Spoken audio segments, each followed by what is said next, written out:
Hello साथियों, तो UP triple S C ASO के लिए आज मैं यहाँ पर जो है आपको 120 प्लस जो है एमसीक्यू सॉल्व कराने वाला हूँ। और यहाँ पर मैंने जो एमसीक्यू लिए हैं वो यूनिट 8 और 9 के लिए गए, यानी कि आप सभी को पता होगा कि यहाँ पर जो है आपको यूनिट 1 से लेकर 5 तक के इनके मैंने जो है आपको लगभग 300 एमसीक्यू करा दिए हैं। ठीक है, इसके अलावा आज यहाँ पर जो है मैं आपको यहाँ पर 8 और 9 इन दो चैप्टर्स के लगभग जो है 120 प्लस एमसीक्यू यहाँ पर सॉल्व कराने वाला हूं। ठीक है, इसके बाद अगली क्लास में हम लोग ये मैथ वाला भी कवर कर लेंगे। ठीक है, तो यहाँ पर जो है आप सभी को मैंने बता दे, देखिए इसके लिए आप लोग पूछ रहे थे इसकी प्रैक्टिस कैसे करें, तो यहाँ पर अगर मैं बात करूं तो जो मैंने आपको 1 डे रिवीजन बूस्टर बैंक दिया है, साथ ही साथ मैंने आपको फॉर्मूला बुक, देखिए आपको प्रैक्टिस कैसे करनी है। अब यहाँ पर अगर मैं बात करूं तो इन दोनों की मैं बात कर रहा हूं सबसे पहले, और बाकी मॉक की बात कर रहा हूं। देखिए क्या करना है आपको, सबसे पहले यहाँ पर जितने भी 9 चैप्टर हैं आप इनको 3-3 करके डिवाइड कर लीजिए, यानी कि शुरुआत के 3 चैप्टर्स आपको, जैसे कि आज रिवाइज करने हैं तो पहले 3 चैप्टर्स रिवाइज करिए, और यहां पर रिवाइज करने के बाद इसके जो एमसीक्यू दिए गए हैं, यानी कि जो ये चैप्टर वाला एमसीक्यू दिया गया है, इन्हीं तीनों चैप्टर के एमसीक्यू रिवाइज कर लीजिए और एक मॉक लगा लीजिए। फिर अगले दिन जो है यहाँ पर आप अगले 3 चैप्टर ले लीजिए। अगर आप 3 नहीं कर पा रहे हैं तो अभी 2-2 करके कर लीजिए, 4 दिन में आप कंप्लीट कर लेंगे इसको भी। ठीक है, तो यहां से आप रिवीजन जरूर करते रहिए जिन्होंने भी ये ज्वाइन कर रखा है। ठीक है, बाकी जिन्होंने नहीं ज्वाइन कर रखा है आप लोग ऐप इंस्टॉल कर लीजिए, यहाँ पर आपको यूपीएससी के फ्री एमसीक्यू मिल जाएंगे। टेलीग्राम और व्हाट्सएप चैनल ज्वाइन कर लीजिएगा, इस पर जो क्लास हो रही है उसका पीडीएफ मैं डेली भेज रहा हूं। ठीक है, चलिए यहाँ पर ध्यान दीजिए, क्वेश्चन क्या कह रहा है कि अशोधित जन्म दर का हर जो है, हर का मतलब यहाँ पर जो बटे में संख्या लिखी जाती है, ठीक है, किस पर व्यक्त किया जाता है। यहाँ पर जो है अशोधित जन्म दर का जो यहाँ पर हर है वो किस पर जो है व्यक्त किया जाता है, यानी कि यहाँ पर बात हो रही है कर्ड बर्थ रेट की। तो आप सभी को पता होना चाहिए कि इसका फॉर्मूला, देखिए फॉर्मूला याद रहेगा तब आपको पता चलेगा। तो फॉर्मूला क्या होता है कि एक वर्ष में, याद रखेंगे आप लोग, एक वर्ष में जीवित जन्म और बटे में होता है यहाँ पर मध्य वर्ष की जनसंख्या। यहाँ पर जो बटे में हम लोग यूज करते हैं वो यूज किया जाता है मध्य वर्ष की जनसंख्या। ठीक है, तो ये यूज करते हैं, और गुणे में यहाँ पर होता है 1000, क्योंकि प्रति 1000 पर इसको हम लोग ज्ञात करते हैं। ठीक है, तो यहाँ पर कह रहा है कि किस पर व्यक्त किया जाता है, तो ये हमेशा प्रति 1000 पर व्यक्त किया जाता है। किस पर व्यक्त किया जाता है, प्रति 1000 पर इसको हम लोग ज्ञात करते हैं। ठीक है, और अब से हर में भी क्या लिखा जाता है, यहाँ पर जैसे दिया गया मध्य वर्ष की जनसंख्या, आपको बटे में क्या लिखा है, मध्य वर्ष की जनसंख्या। तो ये भी पूछा जा सकता है, जैसे कि यहाँ पर देखिए इसमें क्या कह रहा है कि अशोधित मृत्यु दर, अब की बार ध्यान दीजिए यहाँ पर किसकी बात हुई है, मृत्यु दर के हर में जो है वो सामान्यतः कौन सी जनसंख्या ली जाती है। देखिए यहाँ पर जो हम लोगों ने ज्ञात किया है वो जन्म दर है, तो यहाँ पर बटे में क्या है, मध्य वर्ष की जनसंख्या। जब मृत्यु दर ज्ञात करेंगे तब भी बटे में यही रहेगा, केवल यहाँ पर एक वर्ष में जो है मृतकों की संख्या ली जाएगी। ठीक है, तो बटे में कुल मिला के यहाँ पर भी आपका क्या यूज होगा, मध्य वर्ष की जनसंख्या। ठीक है, तो यहाँ पर तो यही यूज होगा आपका। इसके बाद आ जाइए, अगला कह रहा है यहाँ पर कि शिशु मृत्यु दर में अंश जो है वो किससे दर्शाता है। तो यहाँ पर आप सभी को पता होना चाहिए कि शिशु मृत्यु दर में जो है हम लोग अंश में क्या लिखते हैं, एक वर्ष से कम आयु में हुई जो शिशु है उसकी मृत्यु, तो ये आपका कहलाता है शिशु मृत्यु दर, यानी कि एक वर्ष में जो है कम आयु में हुए जो शिशु होते हैं उनकी मृत्यु, और बटे में हम लोग लिखते हैं एक वर्ष में जीवित जन्मों की संख्या, और गुणे में 1000 लिखा जाता है। ठीक है, तो ये याद रखिएगा। अगला कह रहा है कि नवजात मृत्यु दर में नवजात अवधि जो है वो सामान्यतः कितनी मानी जाती है, यानी कि जो नवजात मृत्यु दर होती है इसमें नवजात की जो उम्र ली जाती है वो कितनी ली जाती है, तो याद रखिएगा कि जन्म से 28 पूर्ण दिन से कम, ये याद रखिएगा, यानी कि जन्म से जो है 28 दिन से पहले जो है वो नवजात की जो है उम्र ली जाती है। अगला कह रहा है कि मातृ मृत्यु अनुपात प्रति कितने जीवित जन्मों पर व्यक्त किया जाता है। तो अगर मैं यहाँ पर मातृ मृत्यु अनुपात की बात करूं तो ये आप सभी को मैंने पहले भी बताया है कि बाकी सभी गणनाएं जो होती हैं वो आपकी 1000 पर होती हैं, लेकिन जो MMR है यानी कि जो मातृ मृत्यु अनुपात है ये आपका किस पर ज्ञात किया जाता है, तो ये आपका 1 लाख पर ज्ञात किया जाता है, ये याद रखिएगा। ठीक है, अगर मैं बात करूं यहाँ पर MMR की, तो ये क्या होता है, यहाँ पर हम लोग बात करेंगे मातृ मृत्यु की, और बटे में हो जाएगा यहाँ पर जीवित जन्म, और गुणे में यहाँ पर हम लोग यूज करते हैं 1 लाख, ये याद रखिएगा। ठीक है, तो कुल मिला के यहाँ पर इसका विकल्प नंबर ए जो है सही हो जाएगा। अगला कह रहा है कि भारत में लिंगानुपात का सामान्य अर्थ क्या होता है।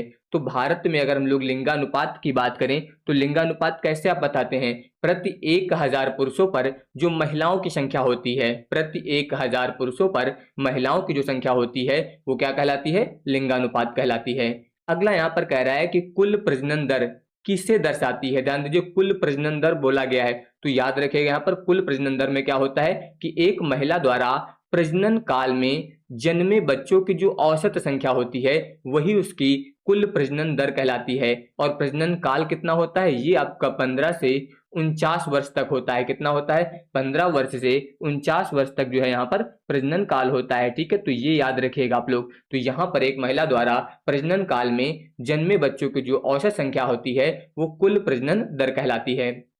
अगला देखिए, अगला यहाँ पर कह रहा है कि प्रतिस्थापन स्तर प्रजनन दर को सामान्यतः किसके निकट माना जाता है। तो यहाँ पर याद रखिएगा, जब आपका TFR जो होता है ये 2.1 के बराबर होता है तो जनसंख्या जो होती है वो स्थिर मानी जाती है। ठीक है, तो यहाँ पर जो प्रतिस्थापन स्तर है वो कितना माना जाता है, 2.1 माना जाता है। ठीक है, ये आप लोग याद रखिएगा। इसके बाद आ जाइए अगले क्वेश्चन पर। अगला कह रहा है यहाँ पर कि प्राकृतिक जनसंख्या वृद्धि का सरल अनुमान किससे मिलता है। यहाँ पर जो है प्राकृतिक जनसंख्या वृद्धि दर का जो सरल अनुमान है वो किससे मिलता है। तो अगर यहाँ पर हम लोग प्राकृतिक जनसंख्या वृद्धि की बात करें तो ये आपका CBR और इसके अलावा CDR से मिलता है। यानी कि यहाँ पर हम लोग बात कर रहे हैं कि इसकी क्रेड बर्थ रेट यानी कि जन्म दर की बात होगी, जन्म दर, और माइनस यहाँ पर हम लोग बात करेंगे मृत्यु दर। तो इन दोनों का जो अंतर होता है यही आपका जो है प्राकृतिक जनसंख्या वृद्धि कहलाता है। ठीक है, तो यहाँ पर जो है विकल्प नंबर C जो दिया गया है जन्म दर माइनस मृत्यु दर, ये आपका सही हो जाएगा। अगला कह रहा है कि जनसंख्या घनत्व का सूत्र क्या होता है। तो जनसंख्या घनत्व ज्ञात करने के लिए क्या यूज किया जाता है, कुल जनसंख्या बटे क्षेत्रफल। क्षेत्रफल यहाँ पर हम लोग वर्ग किलोमीटर, याद रखिएगा, प्रति वर्ग किलोमीटर में यूज करते हैं। ठीक है, तो यहाँ पर कुल जनसंख्या बटे जो क्षेत्रफल होता है ये किसके बराबर होता है, जनसंख्या घनत्व के बराबर होता है। अगला देखिए, अगला कह रहा है कि भारत की जनगणना में साक्षरता दर की गणना जो है सामान्यतः किस आयु वर्ग की जनसंख्या पर होती है। तो यहाँ पर जो साक्षरता दर की गणना की जाती है वो याद रखिएगा 7 वर्ष और उससे अधिक आयु वाले जो यहाँ पर बच्चे होते हैं उनको यहाँ पर शामिल किया जाता है। 7 वर्ष से अधिक आयु वाले जितने भी लोग होते हैं उनको जो है साक्षरता दर में शामिल किया जाता है। इसके बाद अगला देखिए, अगला कह रहा है कि आयु निर्भरता अनुपात में आश्रित जनसंख्या की तुलना जो है वो किससे की जाती है। आश्रित जनसंख्या मतलब जो दूसरों पर निर्भर है, जैसे कि यहाँ पर बात होगी 0 से 14 वर्ष की। और इसके अलावा अगर मैं बात करूं तो यहाँ पर जो है 65 प्लस उम्र वाले, इनको जो है यहाँ पर जो है आश्रित जनसंख्या में शामिल किया जाता है। देखिए कहीं कहीं पर 65 मिल जाता है, कहीं कहीं पर आपको 60 प्लस मिल जाएगा। क्योंकि अगर मैं बात करूं तो यहाँ पर जो कार्यशील जनसंख्या का अनुपात है, कार्यशील जनसंख्या का जो यहाँ पर उम्र मानी गई है वो 15 से 60 वर्ष, कितनी मानी गई है, 1560 वर्ष। और कुछ जगह पर ये आपको 15 से 64 वर्ष भी मिल जाएगा। मान लीजिए एग्जाम में 60 की जगह पे 64 दिया जाता है तो ये सही माना जाएगा। ठीक है, ये ध्यान रखिएगा, कंफ्यूज मत हो जाइएगा वहां पर कि आप इनमें से नहीं टिक कर दें, तो वहां पर ये याद रखिएगा। तो यहाँ पर आश्रित जनसंख्या की तुलना किससे की जाती है, तो ये जो की जाती है ये कार्यशील आयु जनसंख्या से की जाती है। किससे की जाती है, कार्यशील आयु जनसंख्या जो है यानी कि जो 15 से 60 वर्ष की जनसंख्या है इसको यहाँ पर शामिल किया जाता है। अगला कह रहा है कि यदि 1,50,000 की मध्य वर्ष जनसंख्या में 3000 जीवित जन्म हो तो CBR क्या होगा। यानी कि आपको यहाँ पर जो है अशोधित जन्म दर जो है वो बतानी है कितनी होगी। और अशोधित जन्म दर के लिए अभी मैंने आपको सूत्र बताया था शुरुआत में ही। तो CBR बराबर, देखिए मैंने क्या बताया था, सबसे पहले जो है जीवित जन्मों की संख्या, तो ये कितनी है 3000, तो यहाँ पर हो जाएगा 3000। और बट्टे में क्या लेते हैं, मध्य वर्ष की जनसंख्या, यानी कि यहाँ पर आपको दिया गया है 1,50,000, तो ये मध्य वर्ष की जनसंख्या हो जाएगी। और गुणे में यूज किया जाता है 1000, क्योंकि प्रति 1000 पर ज्ञात किया जाता है। तो 3 जीरो से ये 3 जीरो काट दीजिए, 1 जीरो से 1 जीरो और काट दीजिए। अब अगर आप 15 से इसको भाग करेंगे तो 15 दूनी 30 और 1 जीरो लग जाएगा,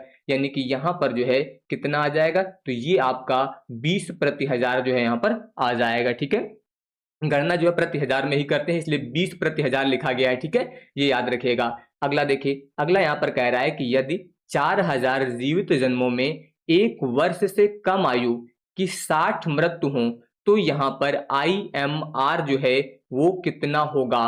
तो यहाँ पर आपको शिशु मृत्यु दर ज्ञात करनी है। तो जब हम लोग यहाँ पर शिशु मृत्यु दर ज्ञात करेंगे तो इसके लिए ध्यान दीजिए क्या होता है, 1 वर्ष से कम आयु वाले जो बच्चे मरते हैं उनकी संख्या यानी कि 60 और बटे में कुल जीवित जन्म यानी कि 4000 और गुणे में यहाँ पर कितना लिया जाता है, 1000 लेते हैं। तो यहाँ पर देखिए 3 जीरो से ये 3 जीरो काट दीजिए। अब 4 से अगर इसको आप भाग कर दें तो 4 एकम 4 हो जाएगा और इसके अलावा ध्यान दीजिए यहाँ पर 2 बचेगा तो 4 पंचे 20 यानी कि ये आ जाएगा आपका 15/1000। ठीक है, तो यहाँ पर इसका भी विकल्प नंबर ए जो है सही हो जाएगा।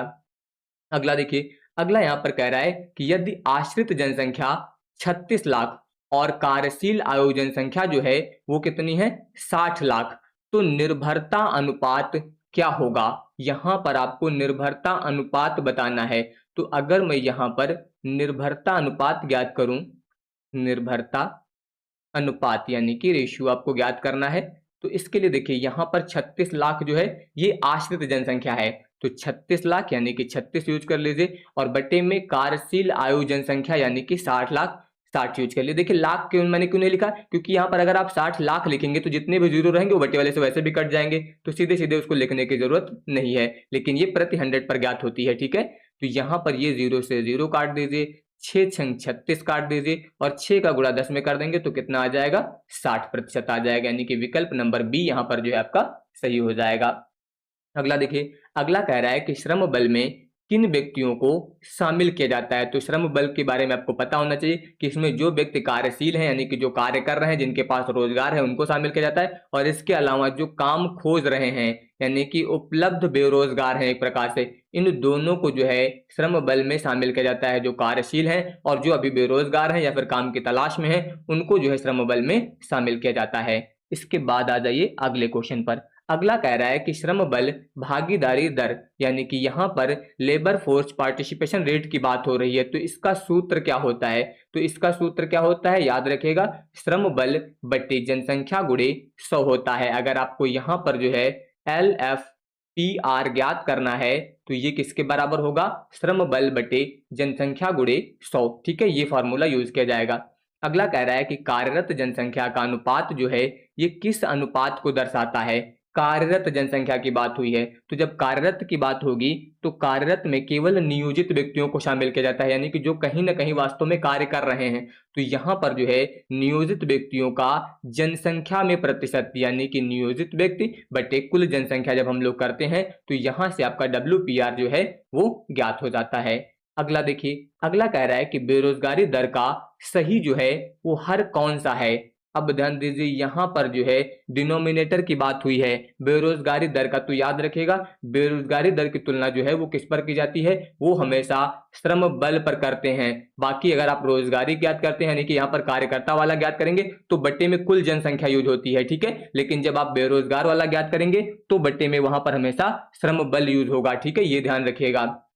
अगला देखिए, अगला कह रहा है कि यदि जनसंख्या 1000, श्रम बल आपका 600 है और नियोजित व्यक्ति 540 हैं, तो बेरोजगारी दर की ज्ञात करिए। तो कि बेरोजगारी दर ज्ञात करनी है तो पहले तो आपको बेरोजगार लोगों की संख्या पता होनी चाहिए। तो यहाँ पर हम लोग बेरोजगार जो लोग हैं उनकी संख्या ज्ञात करेंगे। तो उनकी संख्या निकालने के लिए सबसे पहले श्रम बल, आप सभी को पता है कि श्रम बल में दोनों शामिल होते हैं, यानी कि जो कार्य कर रहे हैं वो भी और जो कार्य नहीं कर रहे हैं वो भी। तो यहाँ पर ये श्रम बल हो गया, इसमें से हम लोग कार्य करने वालों को हटा देंगे तो ये कितना हो जाएगा, यहाँ पर 600 से 540 हटा देंगे तो ये आ जाएगा 60। तो ये बेरोजगार लोगों की संख्या मिल गई। और अभी मैंने बताया कि अगर आपको बेरोजगारी दर ज्ञात करनी है तो क्या यूज करते हैं, यहाँ पर हमेशा ये श्रम बल पर ज्ञात की जाती है। किस पर ज्ञात की जाती है, श्रम बल पर। तो अब यहाँ पर आपको अगर दर ज्ञात करनी है तो ये आप यूज करेंगे बेरोजगार, यहाँ पर हो जाएगा, और बट्टे में आप यूज करेंगे श्रम बल। किस पर ज्ञात की जाएगी, श्रम बल पर ज्ञात की जाएगी और गुणे में 100।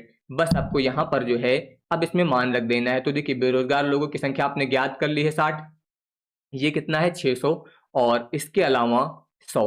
तो अब ध्यान दीजिए यहाँ पर आप 2 जीरो से 2 जीरो काट दीजिए, 6 से इसको भाग करेंगे तो 6×60 यानी कि 10% यहाँ पर जो है ये आ जाएगा। ठीक है, तो इस तरीके से इसको सॉल्व करेंगे। इसके बाद आ जाइए अगले क्वेश्चन पर।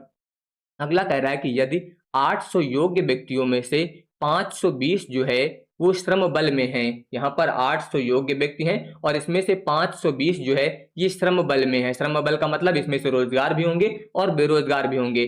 तो यहाँ पर फिर आपको LFPR ज्ञात करना है। तो LFPR के लिए आपको पता है श्रम बल यानी कि 520 और बट्टे में जो कुल जनसंख्या हो जाएगी यहाँ पर कितनी हो जाएगी 800, और ये हमेशा 100 पर निकाला जाता है।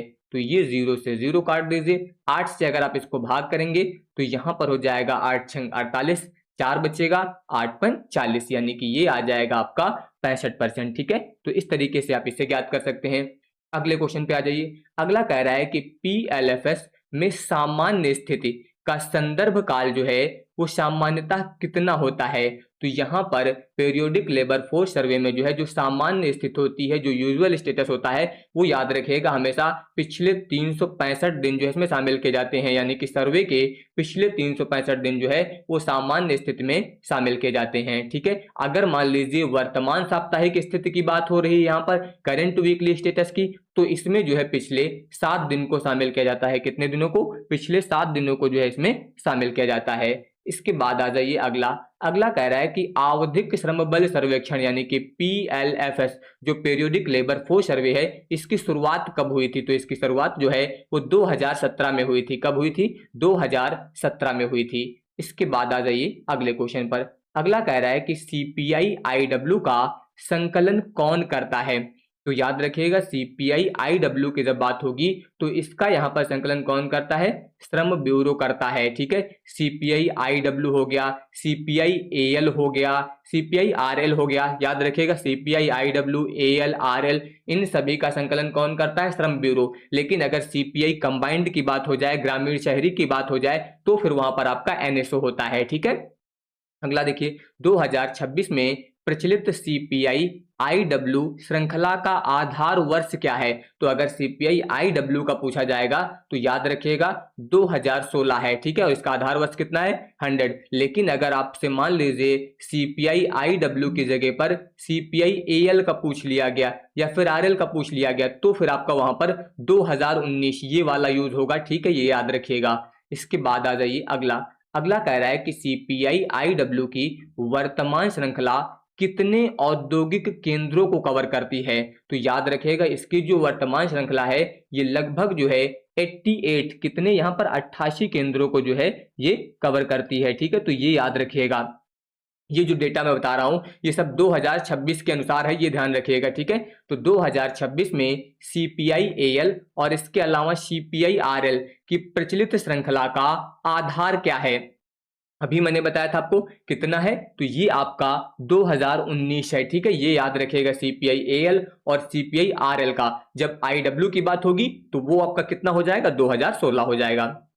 अगला देखिए, अगला कह रहा है कि मजदूरी दर सूचकांक यानी कि WRI की प्रचलित श्रृंखला का आधार क्या है। तो यहां पर बात हुई है WRI की, तो इसका भी यहां पर कितना है? 2016 ही है। ठीक है, ये भी याद रखिएगा कि मजदूरी दर सूचकांक का जो प्रचलित श्रृंखला आधार है वो भी यहां पर आपका 2016 है। अगला कह रहा है यहां पर कि WRI में कुल कितने उद्योग शामिल हैं। तो याद रखिएगा इसमें टोटल जो है 37 यहाँ पर कितने उद्योग शामिल हैं? 37 उद्योग जो है यहाँ पर शामिल हैं, ये आप लोग याद रखिएगा। ठीक है, अगला देखिए, अगला कह रहा है कि भारत में 1 रुपए के नोट को छोड़कर बैंक नोट जारी करने का अधिकार किसके पास होता है। तो आप सभी को पता होना चाहिए कि जो 1 रुपए के नोट हैं ये वित्त मंत्रालय जारी करता है। कौन जारी करता है? 1 रुपए के नोट तो वित्त मंत्रालय जारी करता है, बाकी के बैंक नोट जो है वो भारतीय रिजर्व बैंक जारी करता है। कौन जारी करता है? भारतीय रिजर्व बैंक जो है यहाँ पर जारी करता है। ठीक है, तो अब यहां पर देखिए अगला क्या पूछ रहा है कि 1 रुपए का नोट जो है वो किसके द्वारा जारी किया जाता है। तो याद रखिएगा कि भारत सरकार का जो वित्त मंत्रालय है, भारत सरकार का वित्त मंत्रालय।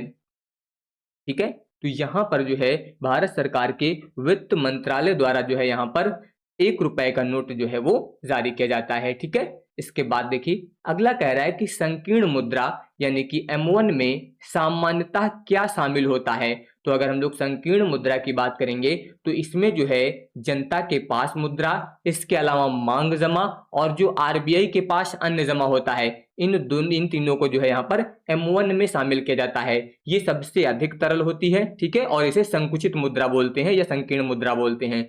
अगला देखिए व्यापक मुद्रा यानी कि M3 का सामान्य संबंध क्या है। तो अगर M3 की बात करेंगे तो इसमें आपका M1 शामिल होता है और साथ ही साथ बैंकिंग प्रणाली की जो सावधि जमा यानी कि जो फिक्स डिपॉजिट होती हैं उनको यहाँ पर जो है M3 में शामिल किया जाता है और ये जो है व्यापक मुद्रा कहलाती है।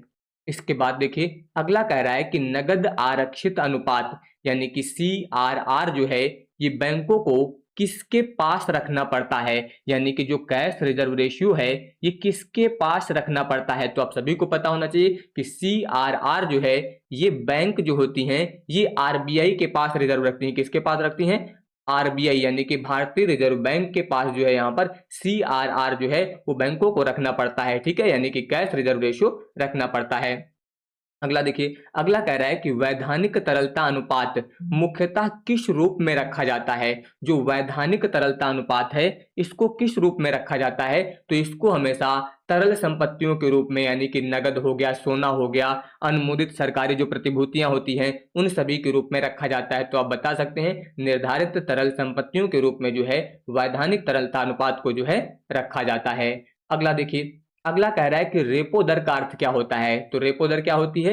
एक वह दर बोल सकते हैं जिस पर RBI जो है ये प्रतिभूतियों के बदले बैंकों को अल्पकालीन धन देती हैं, यानी कि यहाँ पर जो है प्रतिभूतियों के बदले ये बैंकों को जो है ऋण देती हैं। इसे ही क्या बोलते हैं? रेपो दर बोलते हैं, ठीक है, इससे बोला जाता है रेपो दर। यहाँ पर देखिए अगला कह रहा है कि RBI द्वारा तरलता सोखने का उद्देश्य जो है वो किस नीति क्रिया से जुड़ा है। तो याद रखिएगा ये आपका रिवर्स रेपो दर से जुड़ा हुआ है। किससे जुड़ा हुआ है? रिवर्स रेपो दर, या फिर इसे बोलते हैं SDF यानी कि स्टैंडिंग डिपॉजिट फैसिलिटी, ठीक है। यहाँ पर जैसी अवशोषण सुविधाओं का उपयोग जो है ये तरलता सोखने के लिए किया जाता है। अगला यहाँ पर कह रहा है कि सरल मुद्रा गुणक मॉडल में यदि आरक्षित अनुपात 20% हो तो मुद्रा गुणक जो है वो कितना होगा।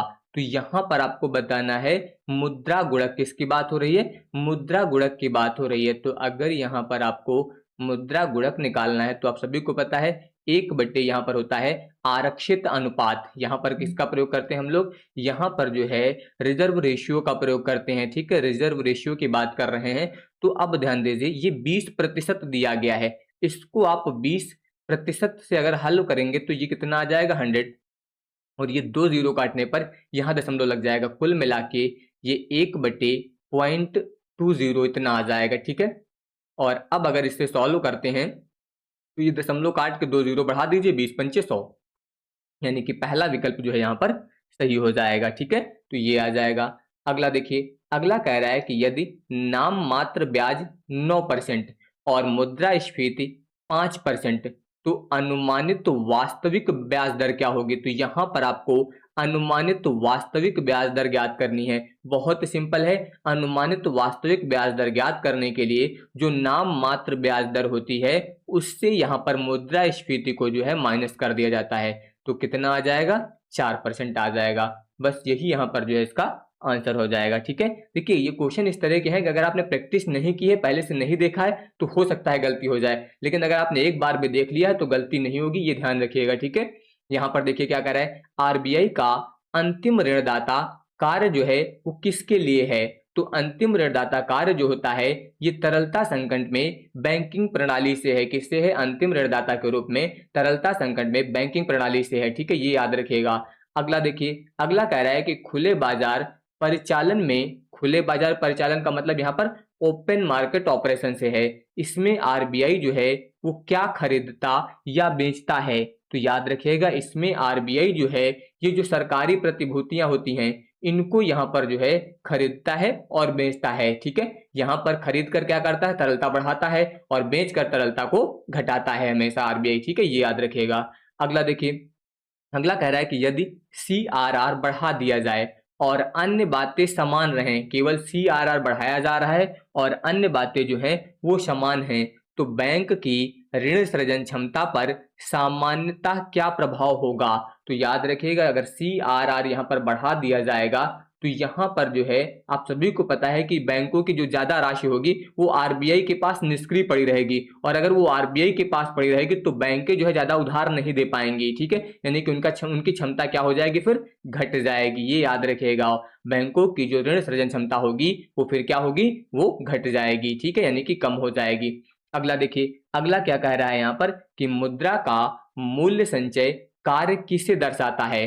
तो मुद्रा का जो मूल्य संचय कार्य होता है, ये याद रखिएगा, क्रय शक्ति को भविष्य के लिए रखना, जो क्रय शक्ति है इसको भविष्य के लिए रखना, ये जो है मुद्रा का मूल्य संचय जो है वो दर्शाता है।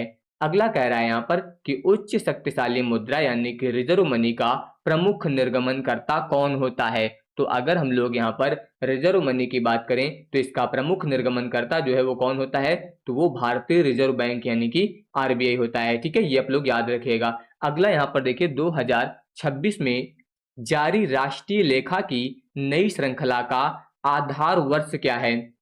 देखिए यहाँ पर राष्ट्रीय लेखा की बात हुई है, इसका नया आधार जो है वो 2022-23 है। कितना है, 2022-23 है, ठीक है। अगला देखिए, अगला यहाँ पर कह रहा है कि नई जीडीपी श्रृंखला ने किस पुराने आधार वर्ष को प्रतिस्थापित किया है। अब ध्यान दीजिए क्या पूछा गया है, यहाँ पर आपसे बोला गया है कि जो नई जीडीपी है इसकी श्रृंखला ने किस पुराने आधार वर्ष को प्रतिस्थापित किया है। तो जो नया वर्ष है वो क्या है, आप सभी को पता है, नया जो है वो 2022-23 है। तो इसने किसको यहाँ पर प्रतिस्थापित किया है, 2011-12 को प्रतिस्थापित किया है। तो ये ध्यान रखिएगा, यहाँ पर पूछा क्या जा रहा है, ठीक है। हो सकता है मान लो यहाँ पर 2022-23 दिया ही नहीं गया, लेकिन आपको यहाँ पर 2022 और 23 भी दे दिया जाता और आप जल्दी से क्वेश्चन पढ़ के इसको टिक कर देते कि 2022-23 है जीडीपी का नया आधार वर्ष। तो आपको क्वेश्चन पढ़ते समय भी ध्यान रखना है कि क्वेश्चन में बोला क्या जा रहा है। यहाँ पर बोला गया है कि श्रृंखला ने किस पुराने आधार वर्ष को प्रतिस्थापित किया है, यानी कि उसको रिप्लेस किया है, ठीक है। अगला देखिए, अगला कह रहा है यहाँ पर कि नई जीडीपी श्रृंखला के वार्षिक एवं त्रैमासिक अनुमान जो है वो पहली बार किस तारीख को जारी हुए थे। यहाँ पर जो है पहली बार किस तारीख को जारी हुए थे, वार्षिक और त्रैमासिक। तो याद रखिएगा ये जो है 27 फरवरी 2026 को जारी हुए थे। कब जारी हुए थे, 27 फरवरी 2026 को, ठीक है। तो नई जीडीपी श्रृंखला के वार्षिक और त्रैमासिक अनुमान जो है वो 27 फरवरी 2026 को जो है यहाँ पर जारी हुए थे। इसके बाद देखिए अगला क्वेश्चन, अगला कह रहा है यहाँ पर कि नई राष्ट्रीय लेखा श्रृंखला में कृषि और विनिर्माण के लिए किस उन्नत अपस्फीति विधि को अपनाया गया है। तो यहाँ पर जो है किसे अपनाया गया है, दोहरा अपस्फीतिकरण को, यानी कि डबल डिफ्लेशन को जो है यहाँ पर नई राष्ट्रीय लेखा श्रृंखला में कृषि और विनिर्माण के लिए जो है उन्नत अपस्फीति के रूप में अपनाया गया है। अगला कह रहा है यहाँ पर कि नई जीडीपी श्रृंखला में त्रैमासिक बेंचमार्किंग के लिए यहाँ पर प्रोराटा पद्धति के स्थान पर क्या अपनाया गया है। तो यहाँ पर प्रोराटा पद्धति के आधार पर जो है यहाँ पर क्या अपनाया गया है, आनुपातिक डेंटन पद्धति जो है ये अपनाई गई है। किसके लिए, जीडीपी श्रृंखला में त्रैमासिक बेंचमार्किंग के लिए जो है आनुपातिक डेंटन पद्धति जो है वो अपनाई गई है। अगला यहाँ पर कह रहा है कि जीडीपी और जीवीए के बीच सही संबंध जो है वो कौन सा है। तो याद रखिएगा कि जो जीडीपी है इसका मान जीवीए प्लस उत्पाद कर और इसके अलावा उत्पादों पर जो सब्सिडी मिलेगी उसको माइनस करने से जो है आपको यहाँ पर जीडीपी मिल जाएगा, ठीक है, ये आप लोग याद रखिएगा। इसके बाद आ जाइए, अगला देखिए, अगला कह रहा है कि एनडीपी किसके बराबर होता है। जो एनडीपी है वो किसके बराबर होता है, तो एनडीपी जो है आपका ये जीडीपी माइनस स्थिर पूंजी उपभोग के बराबर होता है, ठीक है। तो ये याद रखिएगा।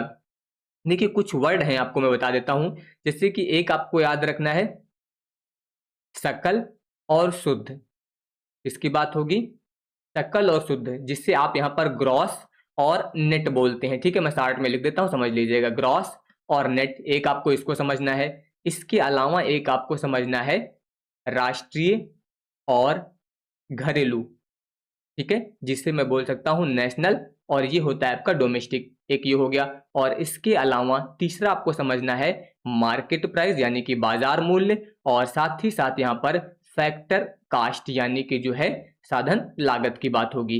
तो इन तीनों को अगर आपने समझ लिया तो यहाँ पर जो आपके एनडीपी जीडीपी इनके फॉर्मूले होते हैं इनमें कभी गलती नहीं होगी। अब समझिए यहाँ पर जैसे मैं सकल और शुद्ध की बात करूं तो इसके लिए आपको ये याद रखना है कि हमेशा अगर शकल दिया गया है तो ये किसके बराबर होगा, इसको मैं शार्ट में ही लिख देता हूँ, आप समझ लीजिएगा, ठीक है। शकल का मतलब यहाँ पर ग्रॉस से हो रही है, ठीक है। तो ग्रॉस का मतलब यहाँ पर किससे होगा, नेट, यहाँ पर हो जाएगा आपका प्लस मूल्यह्रास, मूल्य ह्रास, ठीक है। मूल्य ह्रास या फिर इसी को पूंजी उपभोग भी बोलते हैं, ठीक है, ये याद रखिएगा। तो ग्रॉस का संबंध किससे होगा, नेट से होगा। अगर आपको ग्रॉस निकालना है तो नेट प्लस मूल्य ह्रास होगा। अगर इसी की जगह पे नेट निकालना होता तो ये मूल्य ह्रास दर घटा दीजिए जाके। तो एक तो ये इसका संबंध याद रखना है, दूसरा आपको ये वाला याद रखना है राष्ट्रीय और घरेलू का, यानी कि नेशनल बराबर होता है डोमेस्टिक और इसके अलावा प्लस NFIA, ठीक है, ये याद रखना है आपको यहाँ पर, ठीक है। यहाँ पर जो है net foreign income for abroad याद रखना है, विदेशों से प्राप्त साधन आय, ठीक है। और इसके अलावा तीसरा मैंने बताया है मार्केट प्राइस बराबर हो जाएगा फैक्टर कास्ट और प्लस हो जाएगा शुद्ध अप्रत्यक्ष कर, शुद्ध अप्रत्यक्ष कर। तो ये तीनों आप लोग रट लीजिए, अगर ये याद रहेंगे तो एनडीपी जीडीपी के फॉर्मूले में कहीं पर कोई गलती नहीं होगी। बस इतना ध्यान रखिएगा कि जी ज्ञात कर रहे हैं, एन ज्ञात कर रहे हैं या एमपी। अगर यहाँ पर जी और एन दिया गया, अगर इसका मान निकालना होता तो क्या करते, ये मूल्यह्रास इधर घटा देते आके, बस यही अंतर होता। अगर आप डी वाला निकाल रहे होते तो ये इधर आके घट जाएगा, एफसी निकाल रहे होंगे तो ये इधर आके घट जाएगा। तो यहाँ पर देखिए क्या था, एनडीपी, मैंने फॉर्मूला कौन सा लिखा है, जीडीपी। अब इसमें अगर आप ध्यान दें तो ये दोनों सेम है, बराबर है डीपी। अब पहला देखिए यहाँ पर नेट था, नेट से हम लोगों ने क्या प्राप्त किया, यहाँ पर जी यानी कि ग्रॉस। तो अब ध्यान दीजिए, अगर आपको यहाँ से नेट निकालना होता तो ये मूल्यह्रास आपका इधर माइनस आता कि नहीं, तो वही हम लोगों ने लिखा है जी माइनस मूल्यह्रास, मूल्यह्रास को ही पूंजी उपभोग बोलते हैं, ठीक है। तो ये आप लोग याद रखिएगा, बस ये वर्ड याद रखिए, तो इन फॉर्मूले में कभी भी गलती नहीं होगी, ठीक है। तो ये याद रखिएगा। अगला देखिए, अगला यहां पर देखिए क्या कह रहा है कि जीएनआई प्राप्त करने के लिए जीडीपी में सामान्यतः क्या जोड़ा जाता है। अब देखिए जो अभी मैंने बताए हैं बस वही आपको याद रखना है। तो यहां पर अगर आप ध्यान दें तो जीएनआई लिखा है, कहीं कहीं पर जीएनपी भी लिख के आ जाएगा, तो कंफ्यूज मत होना, ठीक है। तो जीएनआई की बात हुई, तो यहां पर देखिए ये आपका नेट यानी कि नेशनल और ये डोमेस्टिक की बात हो रही है। तो नेशनल से क्या प्राप्त करना है आपको, डोमेस्टिक यहाँ पर जो है प्राप्त करना है। और अभी मैंने बताया था, ध्यान दीजिए कि जब नेशनल से डोमेस्टिक प्राप्त करना होगा तो इसमें आपको NFIA जोड़ना होगा, ठीक है। तो वही ध्यान दीजिए, यहाँ पर नेट से आप डोमेस्टिक प्राप्त कर रहे हैं तो इसके लिए आप ध्यान दीजिए इसमें क्या जोड़ेंगे, ये देखिए विदेशों से प्राप्त प्राथमिक आय का शुद्ध शेष, जिसे आप यहाँ पर NFIA बोलते हैं। तो ये आप लोग याद रखिएगा, ठीक है। तो जो मैंने फार्मूले बताया अगर वो आप रट लेंगे तीनों तो इस तरह के फार्मूले में कभी भी कोई दिक्कत नहीं आएगी, ठीक है। इसी तरह से अगला देखिए, अगला क्या कह रहा है कि बाजार मूल्य पर जीडीपी और स्थिर कीमतों पर जीडीपी का अनुपात जो है गुणे 100 क्या कहलाता है। अब की बार आपसे यहाँ पर जो है क्या बोला गया है कि क्या कहलाता है, ये तो सिंपल सा याद होना चाहिए। इसे हम लोग जीडीपी डिफ्लेटर बोलते हैं कि बाजार मूल्य पर जीडीपी और स्थिर कीमतों पर जीडीपी का जो अनुपात होता है यहाँ पर ये क्या कहलाता है, जीडीपी अवस्फीति कारक यानी कि जीडीपी डिफ्लेटर कहलाता है।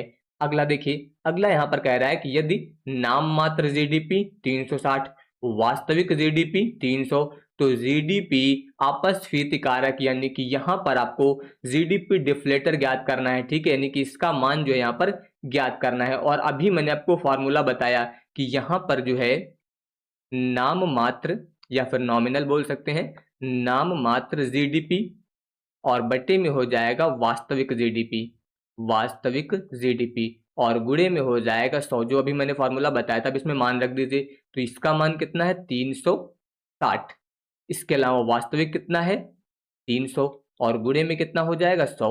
अब यहाँ पर ध्यान दीजिए 2 0 से 2 0 काट दीजिए, 3 से इसको भाग करेंगे तो 3 1 कम 3, 3 दूनी 6, यानी कि ये आपको मिल जाएगा 120, ठीक है। इस तरीके से आप इसको सॉल्व करेंगे। इसके बाद आ जाइए अगले क्वेश्चन पर। अगला देखिए यहाँ पर क्या कह रहा है, इसमें कह रहा है कि यदि जीडीपी 500 लाख करोड़ और स्थिर पूंजी उपभोग जो है ये 50 लाख करोड़ है, तो यहाँ पर एनडीपी कितना होगा। यहाँ पर आपको क्या निकालना है, एनडीपी निकालना है और एनडीपी निकालना है और यहाँ पर क्या दिया गया है, जीडीपी। तो अब ध्यान दीजिए, अभी जो मैंने फार्मूला बताया डीपी डीपी तो सेम है, यहाँ पर आप एन से क्या प्राप्त कर रहे हैं, जी प्राप्त कर रहे हैं। इसका मतलब इसमें से आपको यहाँ पर क्या करना है, मूल्य ह्रास जो है यहाँ पर घटा देना है। ठीक है, यहाँ पर मूल्य ह्रास बोल सकते हैं या फिर आप इसे ही स्थिर पूंजी उपभोग भी बोल सकते हैं। ठीक है, स्थिर पूंजी यहाँ पर उपभोग की बात हो रही है, यहाँ पर कंजम्पशन ऑफ फिक्स्ड कैपिटल की बात हो रही है। शार्ट में अगर लिख देते हैं तो इसे मैं CFC लिख सकता हूँ। ठीक है, तो अब देखिए जीडीपी का मान कितना है, 500 लाख करोड़, तो ये 500 हो जाएगा। ठीक है, लाख करोड़ में यहाँ पर नहीं लिख रहा हूँ। इसके बाद ये 50 लाख, इसको घटा देंगे तो ये आ जाएगा 450 लाख करोड़। ठीक है, तो ये आपको यहाँ पर मिल जाएगा, तो 450 लाख करोड़ ये आपको यहाँ पर मिल जाएगा। अगला देखिए, अगला क्या कह रहा है, अगला यहाँ पर कह रहा है कि प्रति व्यक्ति आय का सामान्य सूत्र क्या होता है। तो प्रति व्यक्ति आय ज्ञात करने के लिए राष्ट्रीय आय और बटे में मध्य वर्ष की जनसंख्या यूज करते हैं। राष्ट्रीय आय बटे में हो जाएगा मध्य वर्ष की जनसंख्या। ठीक है, इसके बाद आ जाइए, अगला कह रहा है कि उत्पादन विधि में दोहरी गणना से बचने के लिए किसका योग किया जाता है। तो याद रखिएगा, उत्पादन विधि में जो है दोहरी गणना से बचने के लिए हमेशा मूल्य संवर्धन का योग किया जाता है। किसका योग किया जाता है, मूल्य संवर्धन का योग जो है यहाँ पर किया जाता है। अगला देखिए, अगला कह रहा है कि व्यय विधि में जीडीपी का मानक घटक संयोजन जो है वो कौन सा होता है। तो अगर व्यय विधि में हम लोग जीडीपी का मानक घटक संयोजन की बात करें तो इसका फॉर्मूला आपका ये होता है C+I+G और प्लस यहाँ पर ब्रैकेट में हो जाएगा X-M। ठीक है, तो ये याद रखिएगा, ये यहाँ पर व्यय विधि की बात हुई है। ठीक है, व्यय विधि में अगर आप जीडीपी ज्ञात करेंगे, ये बराबर किसका है, यहाँ पर ये जो है आपका व्यय विधि के जीडीपी की बात हो रही है। तो व्यय विधि में अगर आप जीडीपी ज्ञात करेंगे तो इसका फॉर्मूला ये हो जाएगा। सी क्या है, सी यहाँ पर निजी उपभोग बोलते हैं इसे। ठीक है, सी को बोला जाता है निजी उपभोग, ये हो जाएगा, सॉरी यहाँ पर उपभोग लिखना है आपको, निजी उपभोग हो जाएगा। ठीक है, इसके अलावा जो आई दिया गया है, इस आई का मतलब होता है निवेश, आई का मतलब हो जाएगा निवेश। ठीक है, और इसके अलावा यहाँ पर आपको जी दिया गया है, जी का मतलब है सरकारी व्यय, इसका मतलब हो जाएगा सरकारी व्यय। ठीक है, ये याद रखिएगा। और ये जो दिया गया है आपका X-M, इसे बोलते हैं शुद्ध निर्यात। ये क्या कहलाता है आपका, ये यहाँ पर आपका शुद्ध निर्यात कहलाता है। ठीक है, तो ये याद रखिएगा। इसके बाद आ जाइए अगले क्वेश्चन पर। अगला यहाँ पर कह रहा है कि 2025-26 के अंतिम अनुमान में वास्तविक जीडीपी वृद्धि जो है वो कितनी रही है। तो यहाँ पर याद रखिएगा 25-26 के अंतिम अनुमान में जो वास्तविक जीडीपी है ये वृद्धि लगभग 7.7% के आसपास रही है। कितनी रही है, 7.7%। अगला देखिए, अगला कह रहा है कि 2025-26 के अंतिम अनुमान में नाम मात्र जीडीपी वृद्धि जो है वो कितनी रही है। तो यहाँ पर ये जो मैंने बताया ये वास्तविक जीडीपी की बात हुई है। ठीक है, जो नाम मात्र जीडीपी थी उसका मान 8.9% है। ठीक है, तो ये दोनों में डिफरेंस याद रखिएगा, ये आपको याद करना पड़ेगा यहाँ पर। ठीक है, तो 2025-26 की बात हुई है, यहाँ पर वास्तविक जीडीपी 7.7% है और इसके अलावा अनुमान में जो नाम मात्र जीडीपी है ये 8.9% है। ठीक है, अगला देखिए, अगला कह रहा है कि 25-26 में स्थिर कीमतों पर जीडीपी का अनंतिम स्तर लगभग कितना था। तो याद रखिएगा यहाँ पर जो बात हुई है वो स्थिर कीमत पर बोला गया है। तो स्थिर कीमत पर लगभग जो है 323.12 लाख करोड़ है, ये याद रखिएगा। और इसके अलावा ये जो मान है ये आपका चालू कीमत पर है। ठीक है, देखिए शायद अगला क्वेश्चन यही दिया गया, हाँ ध्यान दीजिए, 2025-26 में चालू कीमत पर जीडीपी का जो है अनंतिम स्तर लगभग कितना था। तो चालू कीमत की अगर बात की जाएगी तो ये लगभग 346.36 लाख करोड़ था। ठीक है, तो ये याद रखेगा। अगला देखिए, अगला कह रहा है कि 25-26 में चालू कीमतों पर जो PFCE है कि जीडीपी में हिस्सेदारी जो है वो लगभग कितनी थी। तो इसकी जो हिस्सेदारी है वो लगभग 55.7% थी। कितनी थी, 55.7% यहाँ पर थी। इसके अलावा अगर मैं बात करूं तो 25-26 में चालू कीमत पर अगर यहाँ पर GFCF और की जीडीपी जो है इसकी हिस्सेदारी की बात करेंगे तो ये लगभग जो है 32.3% थी। देखिए यहाँ पर ये ध्यान रखिएगा किस पर पूछा जा रहा है। ठीक है, चालू कीमत पर यहाँ पर दिया गया था। ठीक है, इसके बाद आ जाइए अगले क्वेश्चन में। देखिए यहाँ पर क्या कह रहा है इसमें यहाँ पर दिया गया है कि 2026 में जारी नई आईआईपी श्रृंखला का आधार वर्ष क्या है। तो यहाँ पर जो है 2026 में जो जारी हुआ है वो कौन सा है, 2022-23 है। इसका नया आधार वर्ष क्या है, 2022-23। इसके अलावा नई आईआईपी श्रृंखला का संकलन एवं प्रकाशन जो है वो कौन करता है। तो इसका यहाँ पर जो है संकलन और प्रकाशन जो है वो आपका राष्ट्रीय सांख्यिकी कार्यालय यानी कि एनएसओ करता है, जो कि आपका मोस्पी के अंतर्गत जो है वो कार्य करता है। ठीक है, अगला यहाँ पर कह रहा है कि नई आईआईपी श्रृंखला कितने दिन के समय अंतराल से जारी होती है। तो याद रखिएगा नई आईआईपी श्रृंखला जो है ये सामान्यतः 28 दिन के समय अंतराल पर जो है वो जारी होती है। कितने दिन के अंतराल पर, 28 दिन के अंतराल पर। ठीक है, अगला कह रहा है कि 2022-23 की आधार वाली जो आईआईपी श्रृंखला है इसका आधार संशोधन की कौन सी श्रृंखला है। तो याद रखिएगा ये आधार संशोधन की 10वीं श्रृंखला है। कौन सी श्रृंखला है, आधार संशोधन की 10वीं श्रृंखला है। ठीक है, ये याद रखिएगा।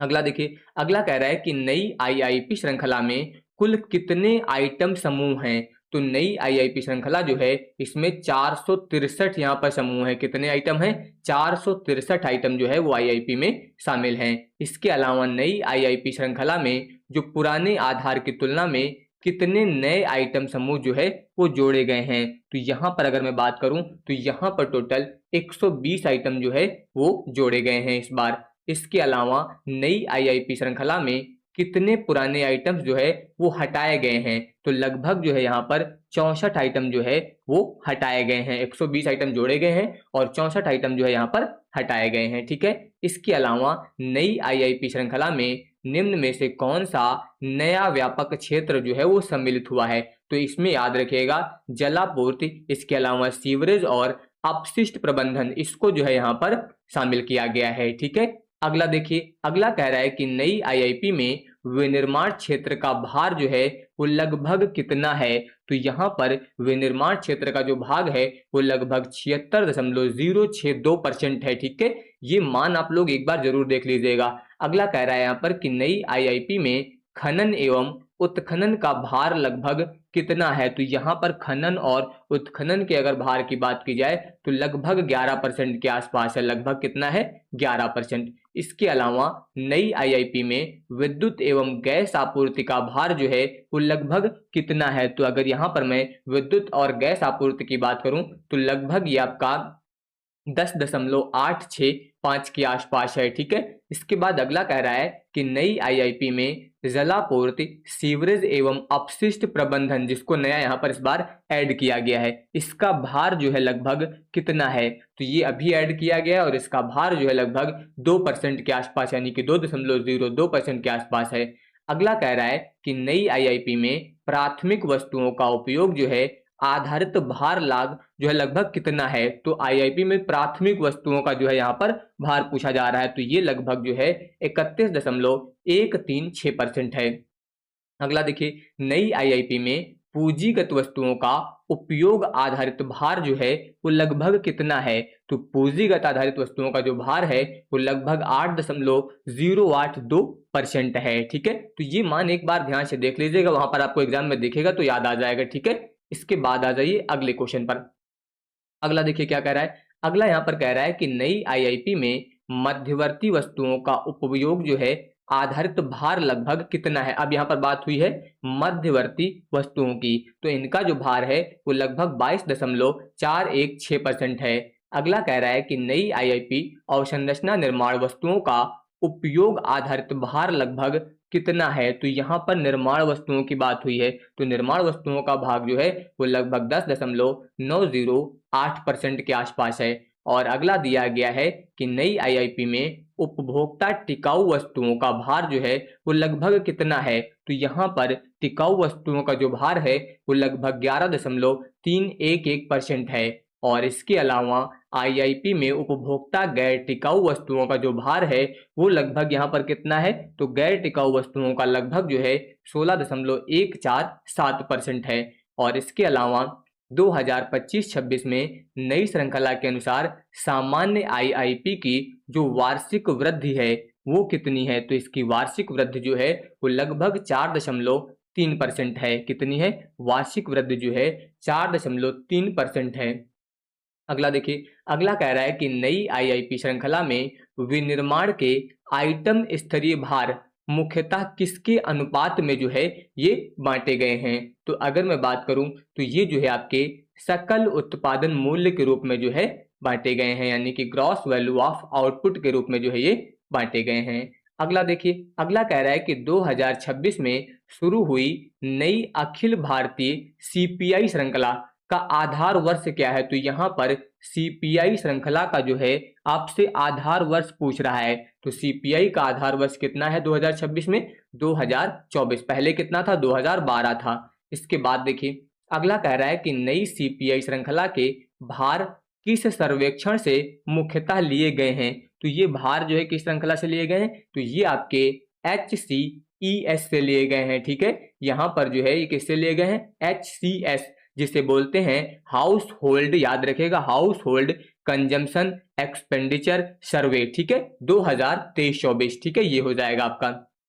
अगला है, नई सीपीआई श्रृंखला का मूल्य संदर्भ काल क्या है? तो यहाँ पर इसका मूल्य संदर्भ काल जो है आपका ये जनवरी से दिसंबर 2024, याद रखेगा। नई सीपीआई श्रृंखला का मूल्य संदर्भ काल जो है आपका ये जनवरी से दिसंबर 2024 है। इसके अलावा नई सीपीआई टोकरी में भारित मदों की संख्या कितनी है? तो यहाँ पर भारित मदों की संख्या जो है वो लगभग 358 है। कितनी है?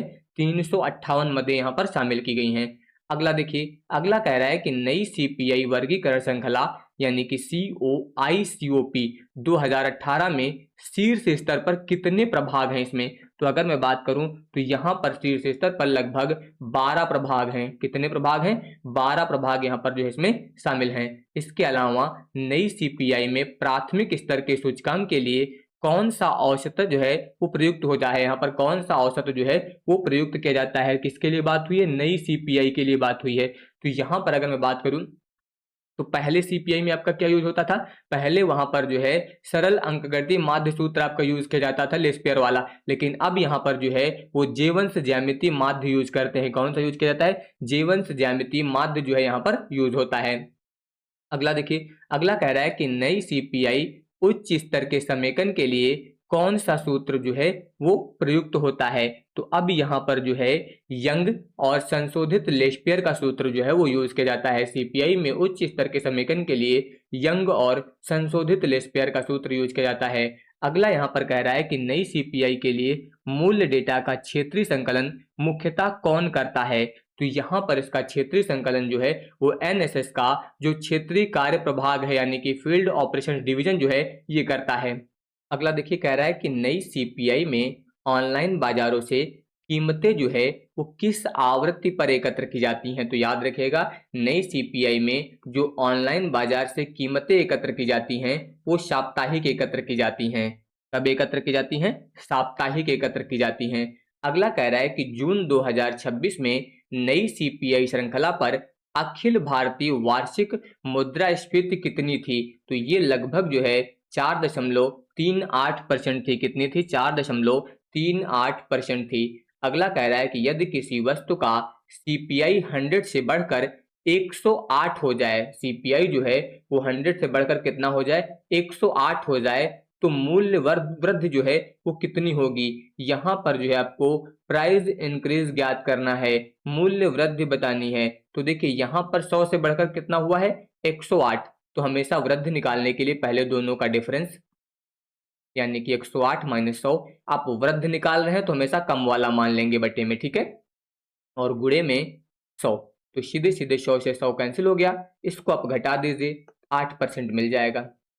ठीक है, जब भी वृद्धि निकालेंगे तो दोनों का डिफरेंस और बटे में कम वाली संख्या, अगर कमी निकालनी होती तो दोनों का डिफरेंस और बटे में हमेशा ज्यादा वाली संख्या। ठीक है, अगला देखिए, अगला यहाँ पर कह रहा है कि 2026 में लागू WPI यानी कि होल प्राइस इंडेक्स श्रृंखला का आधार वर्ष क्या है? तो इसका आधार वर्ष जो है वो 2022-23 है। अब इसके बाद देखिए, अगला कह रहा है कि नई WPI यानी कि होल प्राइस इंडेक्स श्रृंखला कब से प्रभावी हुई है? तो याद रखिएगा जो नई यहाँ पर WPI श्रृंखला है ये आपकी जून 2026 में मई 2026 सूचकांक के प्रकाशन से, यानी कि जून 2026 में जो है वो मई 2026 का सूचकांक जो है वो प्रकाशित किया गया है। ठीक है, इसके बाद आ जाइए, अगला कह रहा है कि नई WPI टोकरी में कुल कितनी मदें हैं। तो अगर मैं बात करूं तो इसमें लगभग जो है 957 कितनी, यहाँ पर जो है 957 मदें जो है वो शामिल हैं। इसके अलावा अगर मैं बात करूं तो नई WPI में विनिर्मित उत्पादों का भार जो है वो लगभग कितना है। तो लगभग विनिर्मित उत्पादों का भार जो है वो 63.13% है। ठीक है, इसके बाद देखिए अगला यहाँ पर है नई WPI में प्राथमिक वस्तुओं का भार लगभग कितना है। तो यहाँ पर प्राथमिक वस्तुओं का भार जो है वो 22.76 है। देखिए आज मैं यहाँ पर क्वेश्चन आपको थोड़ा सा फास्ट इसलिए करा रहा हूँ क्योंकि ये वैसे भी आपको याद करना पड़ेगा, तो मैं आपका टाइम यहाँ पर बर्बाद नहीं करना चाहता हूँ बिल्कुल भी। ठीक है, इसलिए मैं यहाँ पर 1 घंटे में आपको लगभग 120 प्लस क्वेश्चन जो है वो कराने की कोशिश कर रहा हूँ। ठीक है, और अगर आपको वीडियो फास्ट लग रहा है तो आप वीडियो को थोड़ी देर बाद देख लीजिएगा और यहाँ पर वीडियो की स्पीड स्लो कर लीजिएगा। स्लो करके देखेंगे तो आपको यहाँ पर सही से समझ में भी आ जाएगा। ठीक है, अगला देखिए, अगला कह रहा है कि नई WPI में ईंधन और एवं बिजली का भार लगभग कितना है। तो यहाँ पर अगर मैं ईंधन और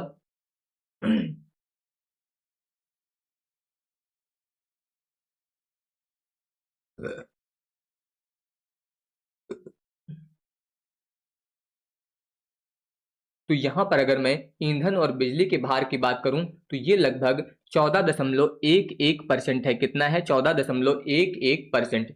अगला देखिए, अगला यहाँ पर दिया गया है OPPI, जिसे यहाँ पर आउटपुट प्रोड्यूसर प्राइस इंडेक्स बोलते हैं, सामान्यतः किस मूल्य अवधारणा पर आधारित होता है। तो ये आपका मूल बटे बेसिक मूल्य पर आधारित होता है। किस पर आधारित होता है, मूल बटे बेसिक मूल्य को जो है मापता है, ये आप लोग याद रखिएगा। अगला देखिए, अगला कह रहा है कि इनपुट प्रोड्यूसर प्राइस इंडेक्स जो है आपका यहाँ पर ये किस मूल्य को अधिक निकटता से दर्शाता है। तो वहां पर आउटपुट था, अब की बार इनपुट की बात हो रही है, तो ये आपका क्रेता मूल्य को दर्शाता है। किसको दर्शाता है, क्रेता मूल्य को। ठीक है, अगला कह रहा है कि WPI के विपरीत नई PPI व्यवस्था का प्रमुख लाभ क्या है।